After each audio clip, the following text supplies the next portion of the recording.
Nobody gives you better conversation about your quality of life. Let everyone know you listen to The New Orleans Talk Network. Well, good morning, good morning, good morning. That's our favorite lady doing our intro. I think we're on. Yeah, I hope. There we are. So we are telling you as usual, you don't want to just listen to the New Orleans Talk Network. You want to watch it because we have full audio and video. And it's very important for you to watch us out. As you know, this is Bob's Variety Hour on New Orleans Talk Network. Once a week on Wednesdays from 8 to 9. And we do different things. That's what's called Variety Hour. And we're going to tell you what our theme is today if you're not familiar with the station. But first, you see me in this ridiculous, well, I shouldn't say ridiculous, bright garb. And that's because we're in the throes of Mardi Gras. You know, if you watched last week, we started with it. Well, it goes all the way now through Tuesday. What I'm doing is representing some of the organizations. In fact, these are two ladies only parades, separate but equal, you know. Tonight, that's what this big pink shirt for, if you can see it, is the crew of Nyx, NYX, the goddess of Nyx.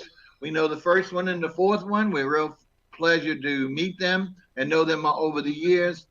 That parade's tonight, and that is the largest women's, well, it's really the largest now crew in the city of New Orleans. It's like 3,300 members.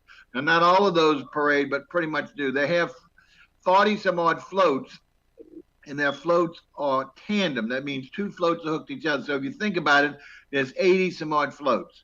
Phenomenal. And then the hat, you can see it, I know you can see the hat, that's compliments of Iris, I-R-I-S, which is probably the oldest ladies parading crew. And that comes out this Saturday during the day at 1 o'clock uptown where I live. Both of them pass uptown, thank goodness. Easy for me to get to. Now, we're very warm today. It's 70 degrees. And talking to our guest, it's a little lower than that where he's hailing from. But it's supposed to come down, unfortunately, to the 50s. And we could have rain. And that's going to be a problem. The next 6 days of parades seem to be plagued with rain. Very unusual. We always get some rain, but not consecutively. So we're hoping that that meteorologist is in error. Okay. Well, today, let's go ahead and talk about what we're doing. This is the first Wednesday of the month, I believe, yes. And it's called Chef Chat. Now, the first Wednesday of the month, when we do the Chef Chat, it is usually using a domestic, we call it domestic, a USA chef that's situated somewhere in the USA. The third Wednesday is Chef's Chat International, where we feature chefs who are outside of the continental United States, anywhere around the world. Our only caveat there is someone who's willing to do it and who can speak English well enough that you'll be able to understand them. I'm sorry we have to do that, but we don't have a translator here. So that's our only stiff requirement. So if you know anyone in either one of those categories, my email will be flashed up in a little while again, but it's Bob@RReview, and just send me that name and how to contact him or her, and we'll be glad to give them an opportunity to be on the show and showcase their food. Okay, today, as I mentioned, is a pleasure to have, and we're going to bring him in now if he hasn't been already. His name is Chef Hector Moya, and he's situated in Virginia, and I've forgotten the name of the city. So we're going to let him say hello and let him tell you a little bit about his background and how he got situated there in Virginia and what he's doing there before we take a look at some of his dishes. Welcome to Chef's Chat, Hector. Good morning. How you doing today? I think everyone's doing well here in New Orleans. I'm just worried about the rain on the parade, but I don't know about the rest of the world. Tell us a little bit about yourself. I certainly suspect that the accent is Latino of some sort, and I believe it's Cuban. Is that correct? Yes, sir. I'm Cuban immigrant. My parents were Cuban immigrants. Came in the 60s. 60s, okay. And where did they first settle when they came to the USA? Union City, New Jersey. Yes, wow. Sir. Well, that must have been I don't know, how old were you about that time? Do you know, or were you even there? You weren't even here Well, at that time. actually, I was born in Jersey City. Oh, okay. So you didn't have to make a big transition from climate change, but I'm sure your parents. Uh, I think Cuba's climate is a little warmer most of the year, so that must have been a big adjustment for them. Oh yeah, they. My father never liked the cold. I can understand why. Do you have any other siblings, or were you the sole master child? No, I have a brother and a sister, And they both in Florida. go ahead. They both And live were in they Florida. both born in the U.S. or in Cuba? My brother was born in Cuba. My sister was born in the U.S. Oh, okay, great. Well, that's good. That's very good. So let's talk about. So your obviously your educational years were in your city there in New Jersey. Let's go on beyond your the local stuff, and well, not just local, but when you actually started, what first interested you in cooking, baking, or whatever, and how did you pursue it through the educational situation?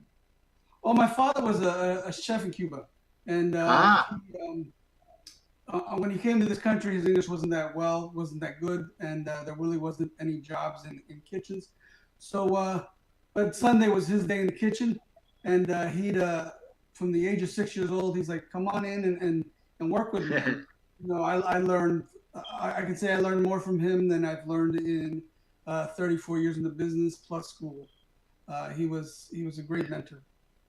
it's Uh, interesting. It's interesting that so many other nationalities in America, where the father is a great chef. I mean, I don't mean necessarily in a restaurant, but it's really the leader. Here in the USA, it's been traditionally the mother. Even though that's changing, everything's changing in today's world, and men are just excellent chefs, which is great.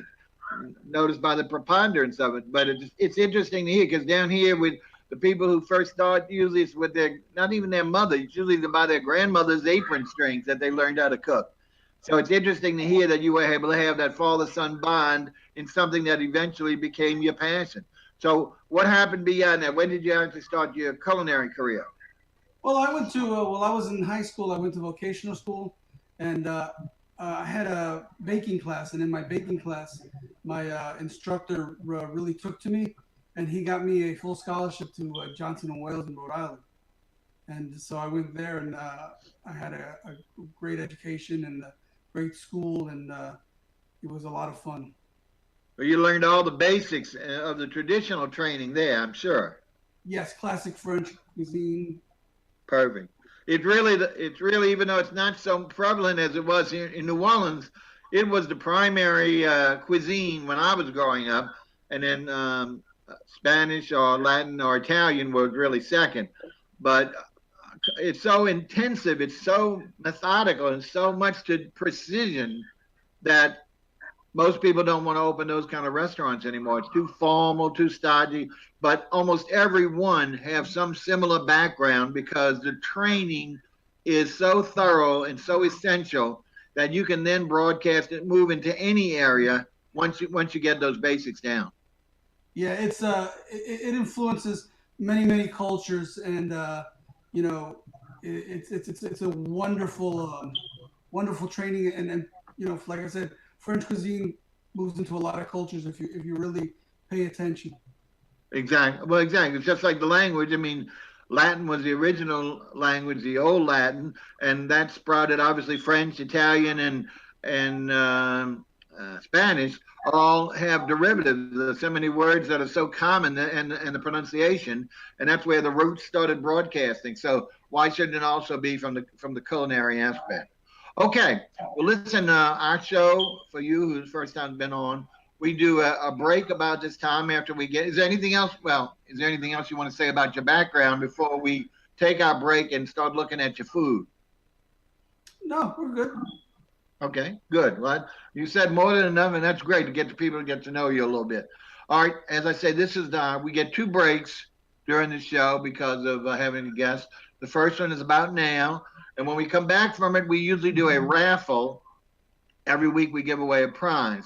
If someone doesn't claim it for the ones we pick, then we hold it over for another week, and that's what's happened. And it's a shame because we really want this one to go out. We had last year we gave out a a special signature Mardi Gras from a crew, and this year we're giving it as well. So when we come back from the break, we're going to show you again, both me and here in the camera, and also Mike has better pictures of what our raffle prize. It'll definitely be given away next week. In fact, when I come back, I might tell you there might be a real surprise with regard to that. So let's go ahead, Mike, and we're going to take a look at our commercial sponsors, and we'll come back, do the raffle, and then we'll get to the Latin meat and potatoes, okay? Take care. See you in a bit.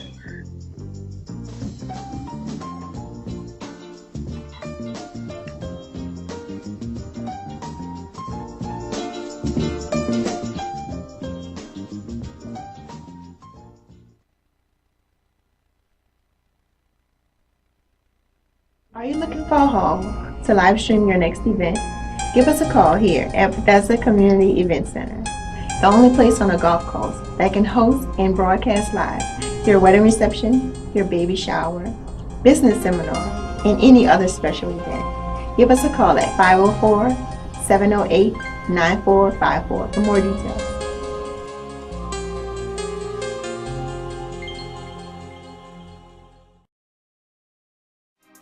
Listen up. Your customers, our listeners, could be hearing about your business right now. Yeah, right now. Don't miss out on the opportunity to advertise with NewOrleansTalkNetwork.com.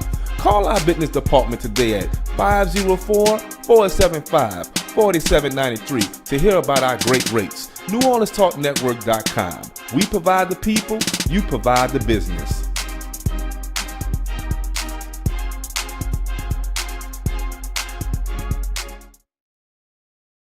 Divorce, separation, poverty, financial lack, financial need. Most issues that we're not dealing with in the church setting.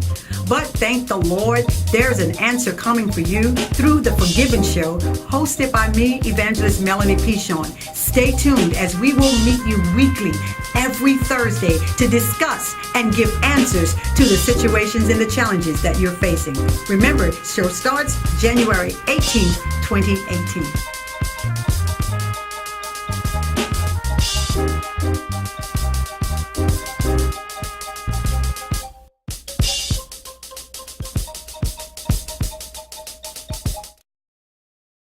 Hi, I'm Prophetess Charlene Duforce. And I'm Bishop Carol Duforce. We're Living Witnesses Ministries, and we come to you live every Wednesday morning On the New Orleans Talk Network from 11 a.m. to 12 noon Central Time. And it's called Living by the Word Daily. So we ask you to tune in and listen to us as we begin to teach the Word of God according to today's events. Thank you, and God bless you. Thank you.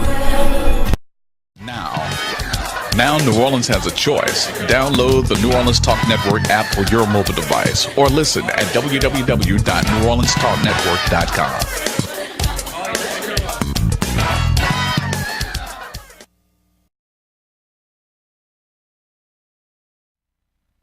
Nobody gives you better conversation about your quality of life. Let everyone know you listen to The New Orleans Talk Network. Well, we're back, and you're watching, as we say, every week, the New Orleans Talk Network, and particularly, you're watching Bob's Variety Hour, part of the Talk What You Know series that goes on every day of the week. This weekly episode has been on for years, that series, and we're privileged to be a part of it. We're talking today is Chef's Chat USA, and got an excellent chef for you, which hopefully you've seen him in the introduction. What we do now, of course, when we come back from our first break, is always do a raffle.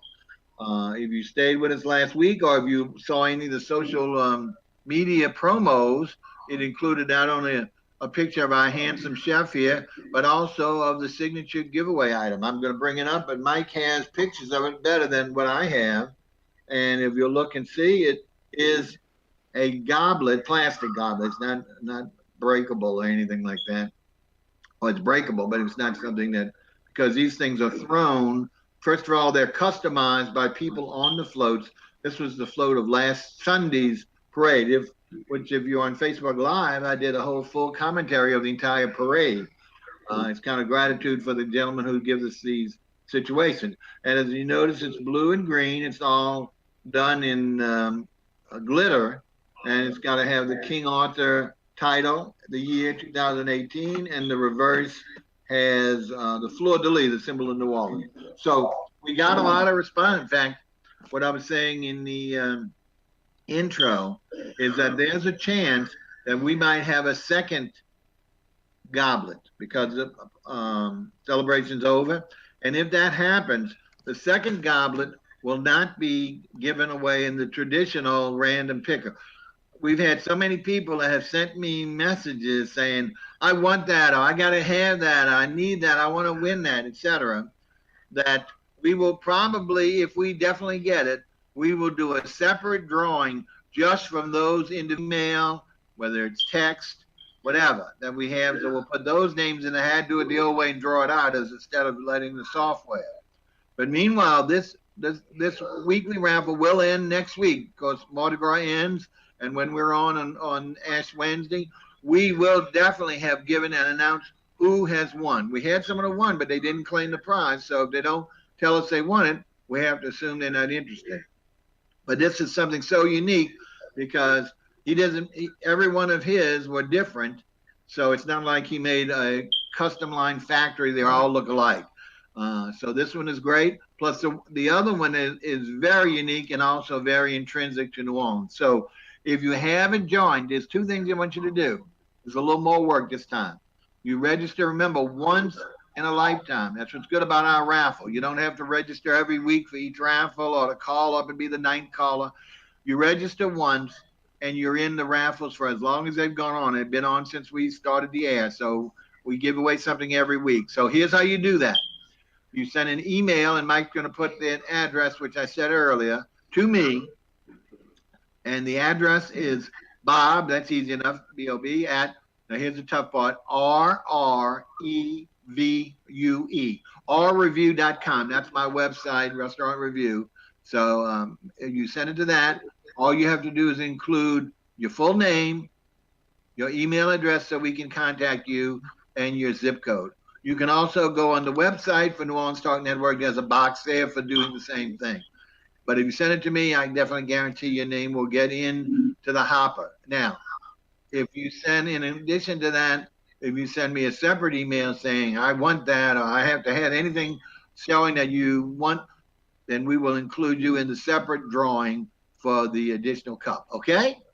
Sounds good, huh? Well, we love it, and we hope you all love it. We've given away, for those who haven't watched the program, we've given away beautiful art. We've given away tickets to our illustrious Jazz Fest last year, which we may be able to do again this year. We'll see. Anything from household wares. Not always big gifts or expensive gifts, but they're sentimental, and some of them are valuable. So we're hoping you'll participate. And meanwhile, it's time for us to get back to the body of the show, and that is welcome back Chef Hector Moya of Virginia now. Been there about 5 or 6 years, or maybe 7. I forgot what he told me. Situated, and he is a personal chef and culinary instructor. He's so talented. He'll go out to your house, and this has gotten very popular. Personal chefs, and whereby they will go to your home and instruct you and our friends like a party. There's nothing better than that, than having the instruction, and you get to sample the fare after the end of the instruction. And so he does a lot with regard to that. So it's not like anyway, the important thing is that he's very accessible, and he's bringing a twist of his Cuban roots to American and other ethnic background foods, cuisine, to that area, and it's being well received. So, Chef, let's go ahead, and why don't we do this? He was kind enough to supply us with 10 picks of some of his dishes. Some of them really got eye-popping, and we want to start with one of New Orleans' favorites. And this is a French root, even though Italians take more credit for it. But Chef's going to tell us what he considers, how he prepares. Like I said, a long-standing tradition here in New Orleans. That's crab cakes. Everybody loves the taste, the delicacies of crabs, but some of them, so much filler you barely find the crab meat. So let's see if we got the picture up, hopefully. I think we do. There we do. Beautiful.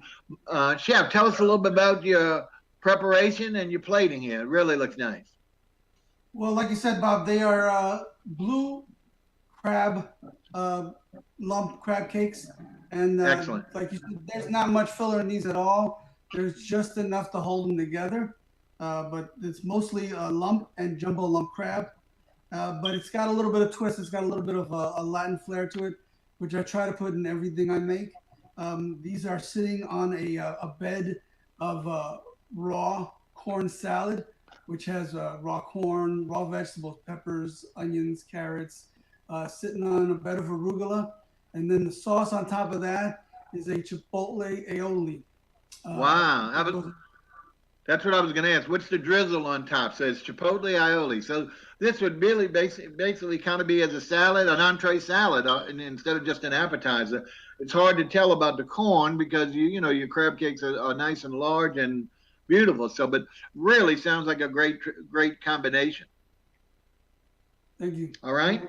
Well, why don't we move on to our second dish, and let's see if Michael put it up. And unfortunately, I've forgotten the order. So let's see. All right. That looks like, is that a salad for me? What do we got here? Yeah, we got another salad there. That is another crab salad, in fact. That's fresh lump crab meat sitting on a salad of barley and carrots and vegetables, sitting again on a bed of mixed greens with a little caviar on top. And the dressing is a garlic lime dressing. I kind of missed you. What type of lime dressing? A roasted garlic lime dressing. Roasted garlic. That's the part I didn't catch. Sounds great. And you're a man after my heart of putting caviar. Caviar up to me upscales anything. Put it on an egg, put it on anything. Yeah, maybe not ice cream. And I know some chefs have done it. So, but at the same time, that really sounds good. And again, as you mentioned, you're using the blue crab, which is, you know, Louisiana's preferential as opposed to some of the others. And you are doing, most of these seem to have healthy ingredients. You the first one with the raw corn and other things. Here we got some barley. So you're really mixing what's important, following the trend of healthy eating, but then giving it that season and that element that we really need to bring it up. Anything else about that dish before we move on?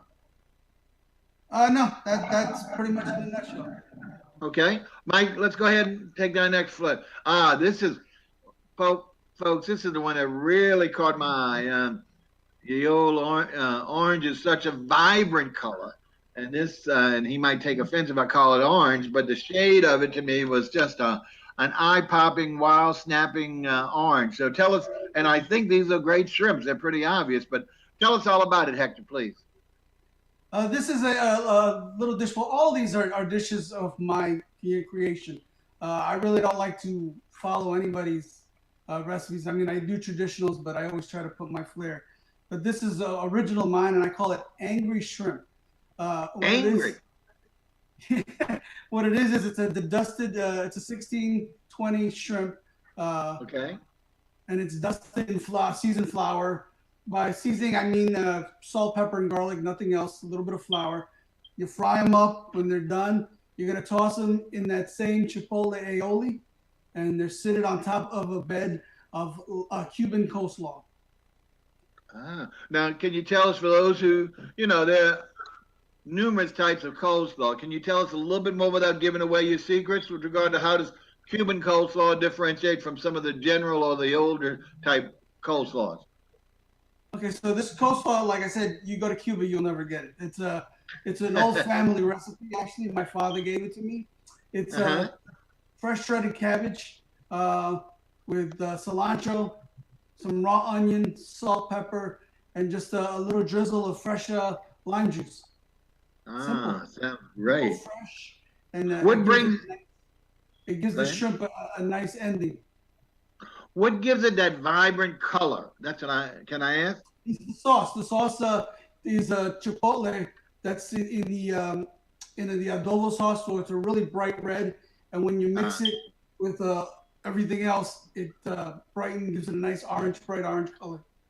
Absolutely beautiful. I mean, they could turn it. If they had a power failure when you're serving this, you still could find this dish. So you can tell it. So maybe you ought to change. Not that I want you to change the name of angry, but maybe you ought to call it electric shrimp, because Anyway, it is absolutely a beautiful dish and just a beautiful treatment, beautiful sized shrimp. But again, with not stuff that's going to overstuff you, it's not filled. Our New Orleans dishes, we put a lot of rice with our shrimp. If we're not heavily battering our and frying them, we put a lot of dishes that which are absolutely fabulous tasting, but certainly very heavy and very filling with regard to sauces over rice. Okay, well, hopefully we did justice to that one because I really like that one. Michael, why don't you flip up another one? Let's see what we got. Ah, look at the shape in this one. This is cool. Now, this is a Cuban dish. This is a traditional Cuban dish. In Spanish, it would be called masita puerco con arroz amarillo. Translated into English, it's fried pork chunks with yellow rice and pickled white onions. Wow. The pork is marinated in a Latin marinade overnight. Okay. And then it's fried, and they're nice and tender, and it's a nice yellow rice, small grain yellow rice, along the lines of a risotto, but not as creamy. And then it's homemade pickled white onions. Wow. And a beautiful, did you intentionally make it in that beautiful, almost necklace shape? It's fabulous. Yes. I love that. I love that plate. It looks like a lady could take it off and wear it. Anyway, that is neat, really neat. And again, very unusual for, not that pork chops are unusual, but that presentation and sounding of the combinations really sound enticing. All right, let's move along because, wow, I didn't realize we're going that fast. We're only on number 4. Let's see what we got. Michael? All right, Chef, what do we have here, sir? This is a classic. This is shrimp and grits with a red-eye gravy. And I have the full prawn here, along with the heads on a bed of, like I said, grits, creamy, cheesy grits. And red-eye gravy, for those who don't know, is a coffee gravy. It's very southern. Well, that's what I was going to ask you because, you know, we, first of all, don't eat, you know, usually when they ever say I, they don't put red in front of it. It's usually what we consider a northern dish. It's usually a white, heavy sauce used in a lot of breakfast dishes, which, you know, the grits, but shrimp and grits, I mean, like this, is so staple here in New Orleans. I mean, I think one of the chefs from South Carolina really introduced it years ago when she came to work for Emerald, and it became a very big success. So it's already got the receptivity from the audience, but your treatment just really sounds fantastic because it's totally different than what we would be considering. And I like the idea of the red eye gravy because I think it really brings in that fluid and that taste that you need. So very good, very good. Okay, well, we're going to move on to another one because, like I said, we want to show as much as we can of your 10 dishes if we can. All right. Now, this is a nice little dish. What we have here? This is a fried chicken salad. Basically, it's a chicken cutlet seasoned and fried, and then it's on a bed of mixed greens with tomatoes and cucumbers and avocado, and then the dressing is an avocado ranch dressing. It's just a very, it's a main course salad. It's something that you can eat to fill you up real good. Okay, excellent. I like the idea. Now, we're not, you know, ranch is probably, even though I think it's basic and well received salad dressing, it also has fallen on a lot of, you know, dismay. Let's put it, I don't know what the wording, but I think the addition of what you're doing there will elevate it so it won't be, even though it still carries the name ranch, we'll move it in a whole different direction than the original ranch that we're all, you know, had back in the 70s and 80s and stuff like that.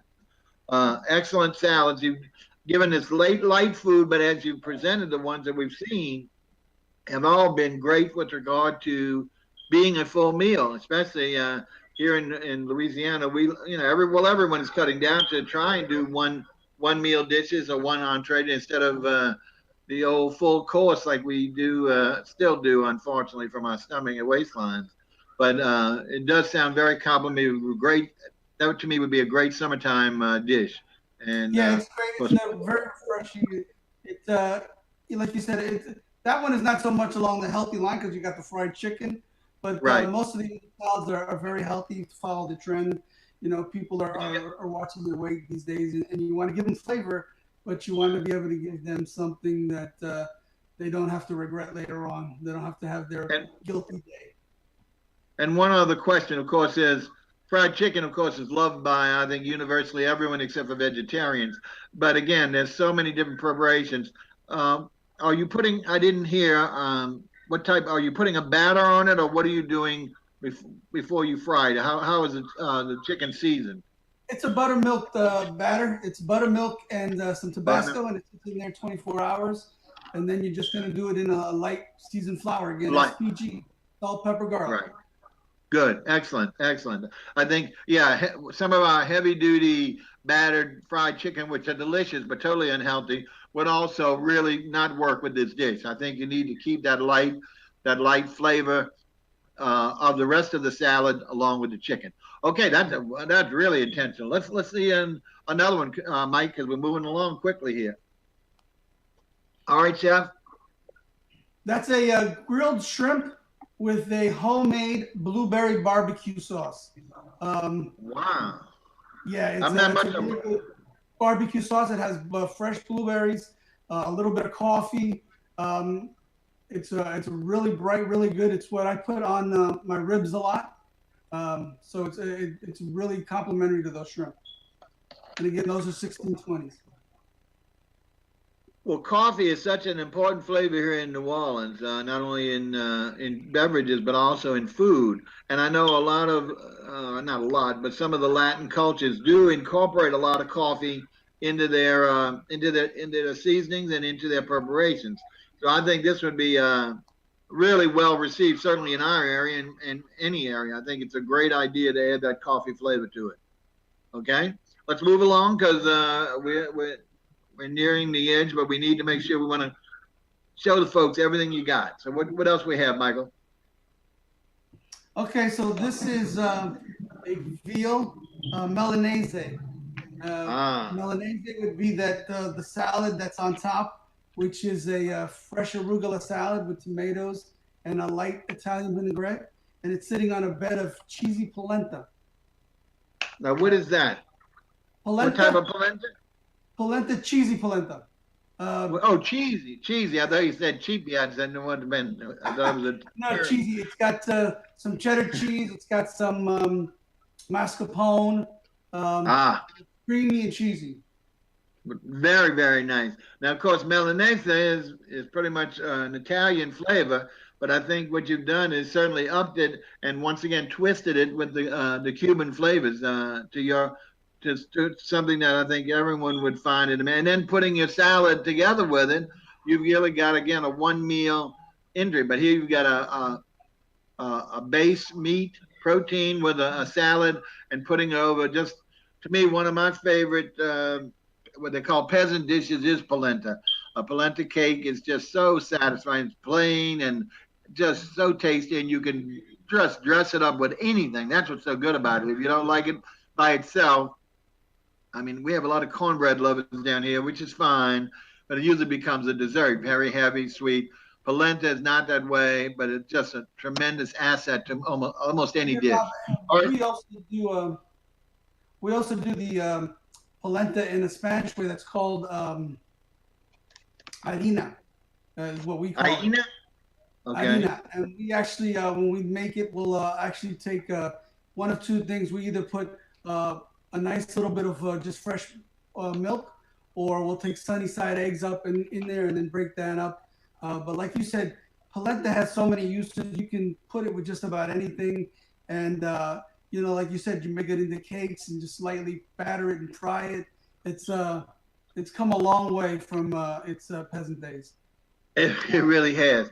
And what I hated to see is we had a resurgence here in the community for that, I don't know how many years ago, and it looked like it was going to be a mainstay, but once again, it's fallen by the wayside with regard to a rarity. And to me, it's just a shame because it is one of the most universal foods that you can use and certainly available to any level of income. That's what's so great. It's a peasant food that is really can be upscaled and done so many things with it. It's a shame it has to go on this roller coaster up and down in popularity, because I think it should always be a staple to any cuisine, really. All right, Chef. I think we have just maybe a couple more of your pictures, but unfortunately, as we said at the beginning of the show, we're going to have to do our second commercial break. We'll go ahead and take that for a couple of minutes, come back and finish off your dishes, and then just see what else we have to say before we sign off. So, okay, folks, take a look at our commercials. Come on back, and we'll finish with Chef Hector Moya, located in Virginia, and bringing his Cuban influence to a lot of the food that we know and some of the ones that we don't know. See you in a minute.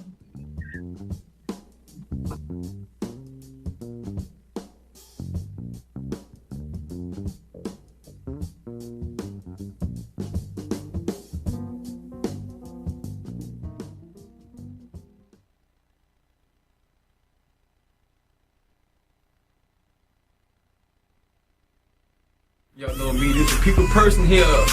Big homie head. It's your boy Fred. This man, big fan. Right. Listen, we're your host of the New Orleans Talk Network's Fan View. Real fans talk real sports. Check us out every Thursday night, 6 p.m. We're back. Talk What You Know returns on Wednesday mornings at 8 a.m. We got a brand new co-host by the name of Bob B. And hey, that's me. Also, we got some new features. We're going to be giving away, have a weekly raffle of prizes. There are multiple ways for you to win, and there's a bevy of prizes. So we need you to come on back, join us on Wednesday mornings at 8 o'clock for Talk What You Know on the New Orleans Talk Network. Here at Jones Insurance, your full-service agency, let us take care of all your insurance needs. We provide homeowners insurance, flood, rental, commercial, auto, and life insurance. Don't let the unexpected tragedy destroy your family's future. Here at Jones Insurance, 7603 West Bank Expressway, Monroe, Louisiana, 772. Contact Lois at 504-348-1492. The New Orleans Talk Network, now on your mobile device, on your computer, in your ear, and interactive. It's new, it's innovative, and it's on your mobile device. Android, iPhone, iPad, and on your computer. Take us wherever you go. Because we're interactive. 504-341-TALK. That's 504-341-8255. What's up, readers and shakers? It's your girl, Rhonda M. Lawson, sending you a personal invite to the Literary Lounge. Tune in to Horizons with Meet the World Image Solutions each Wednesday at 7 p.m. Central Standard Time for the best in literary conversation. Each week, a different author will join us to talk to their most important readers, you. You can also call in to ask your own questions. So don't forget, each Wednesday at 7 p.m., join us in the lounge for Horizons with Meet the World Image Solutions. See you there.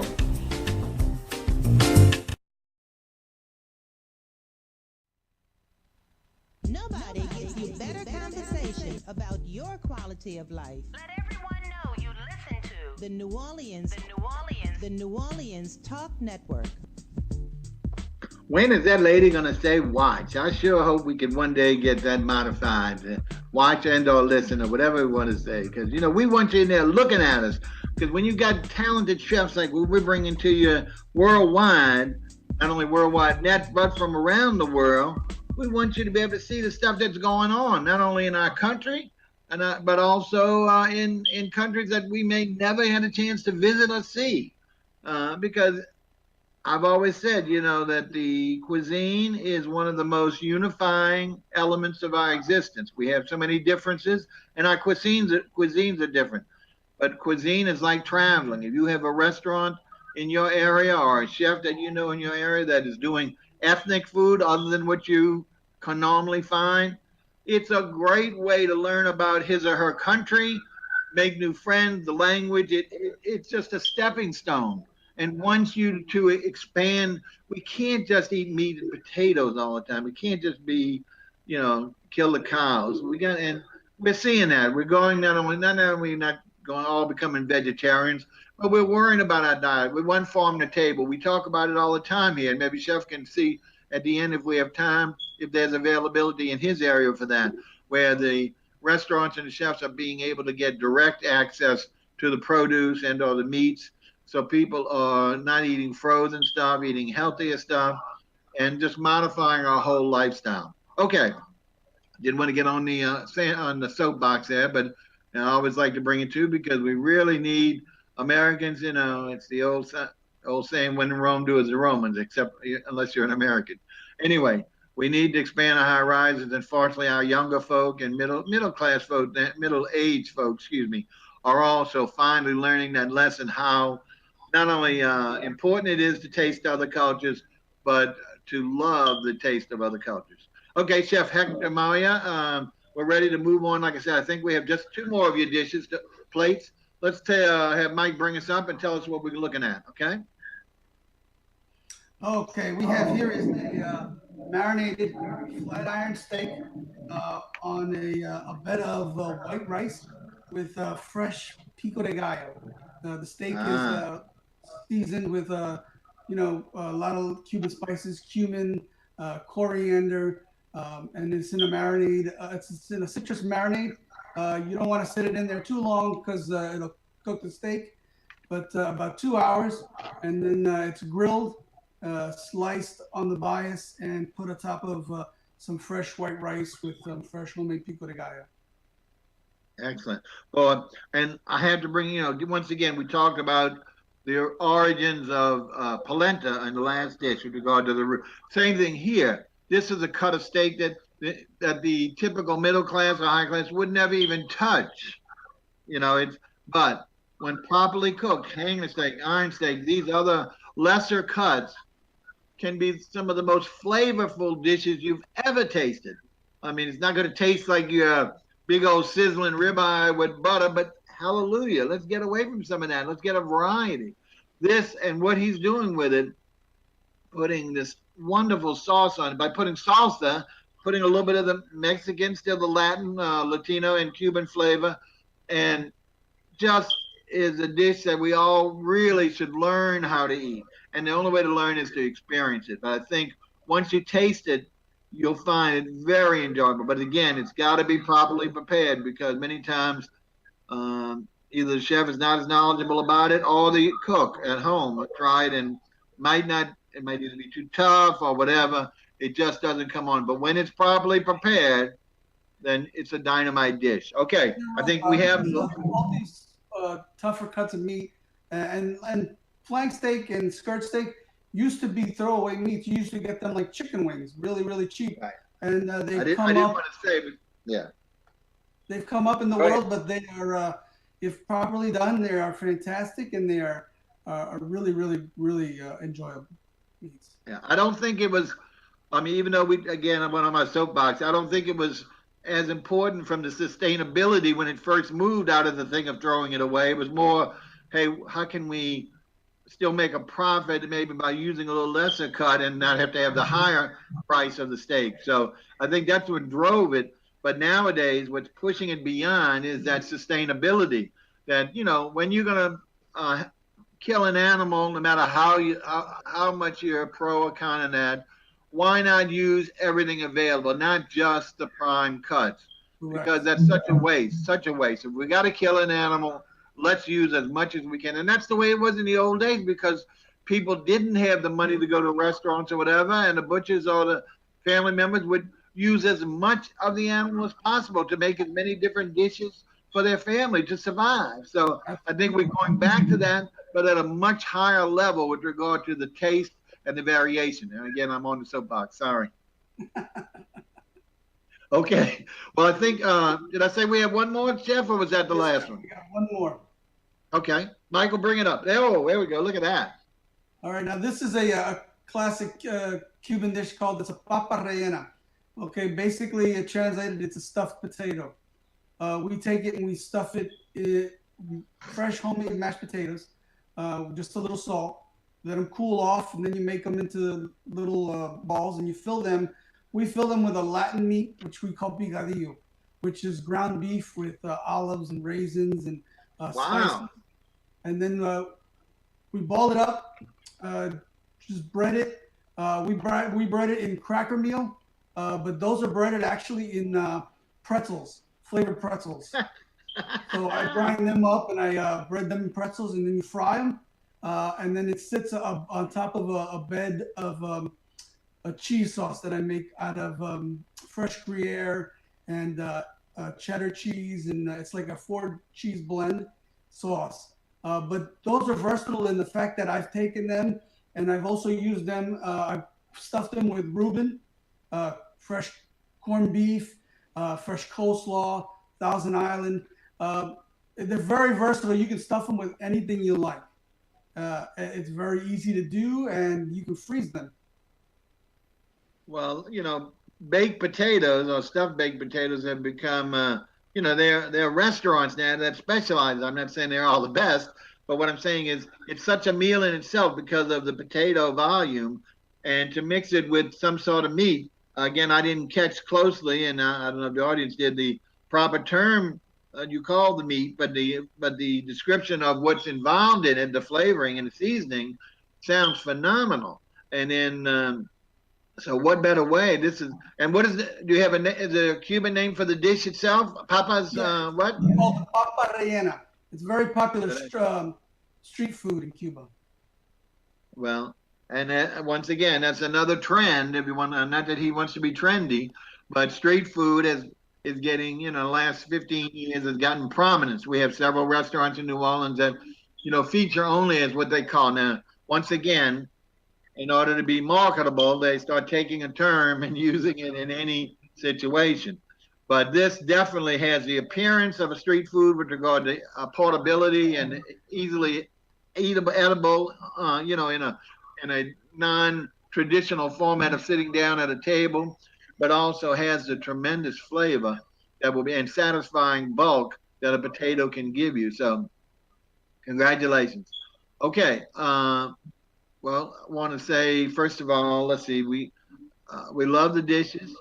Do you have, I know I found you, I think, on either Facebook or Instagram.